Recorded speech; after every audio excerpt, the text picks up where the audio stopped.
اگر وہ بیمار ہو تو قرآن پاک سے بہتر کوئی دوا نہیں۔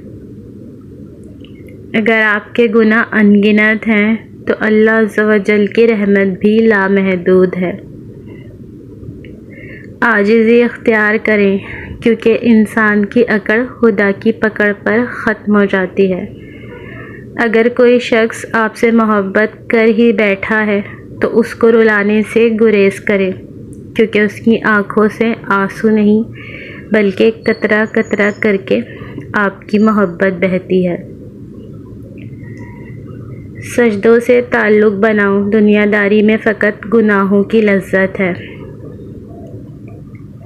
بات کرنے کے لیے وقت اور موڈ کی ضرورت نہیں ہوتی، بس دل میں اہمیت ہونی چاہیے۔ اور آخر میں انسان کو یہ احساس ہو ہی جاتا ہے کہ جتنا بھی کسی کے پیچھے بھاگو گے اتنی ہی اپنی قدر کھوتے جاؤ گے۔ کچھ محبتیں خوبصورت احساس میں لپٹی ہوتی ہیں، ان کا کھونے پانے، نفع نقصان یا ہجر و وصال سے کوئی واسطہ نہیں ہوتا۔ کامیابی ایک دن میں نہیں ملے گی، مگر ایک دن ضرور ملے گی۔ جو چیزیں ہمیں سب سے زیادہ عزیز ہوتی ہیں وہی سب سے زیادہ تکلیف دیتی ہیں۔